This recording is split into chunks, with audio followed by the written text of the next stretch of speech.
Hôm nay mình sẽ đến với series những sản phẩm dùng để thoa và chấm mụn nha. Nói chung là tôi cũng dùng khá là nhiều rồi cho nên đây sẽ là phần đầu tiên. Mở màn đó chính là Azelaic Acid 20%, rất là quốc dân, rất là thân thuộc với mọi nhà. Mấy bà có thể thoa em này cho những tình trạng ví dụ giống như là thâm đỏ này, thâm đen, mụn ẩn và cả mụn sưng viêm. Có hiệu quả nhưng mà thoa buổi sáng thì rất là dễ vón kem chống nắng nha. Cho nên bây giờ tôi đã chuyển qua những em này để thoa dễ dàng hơn. Tiếp theo đó chính là Benzoyl Peroxide, phù hợp để chấm những nốt mụn sưng viêm, đặc biệt là những nốt mụn có đầu trắng và có nhân ở bên trong. Về hiệu quả gom cồi mụn thì rất là nhanh, nhưng nhược điểm thì có thể gây khô da, bỏng rát hoặc có thể là gây chai cả nốt mụn nó luôn. Tiếp theo chính là BHA 9%. Phải công nhận một điều là em này rất là tàn bạo trên da, chấm tới đâu là thấm tới đó, nói thật luôn ấy, không có điêu đâu nha. Nếu như bị mụn chai hoặc là mụn sưng viêm muốn xẹp nhanh á, thì mình sẽ chấm em này khoảng từ 1 đến 2.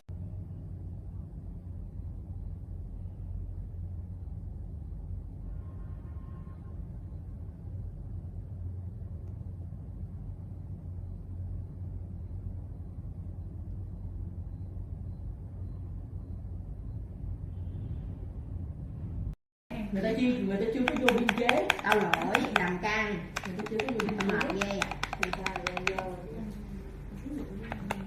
Bên đây có lo không cô sẽ đọc đến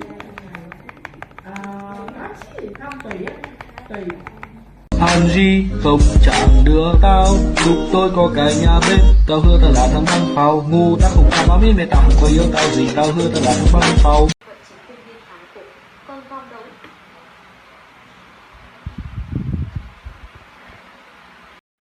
Mời đẹp, mời đẹp.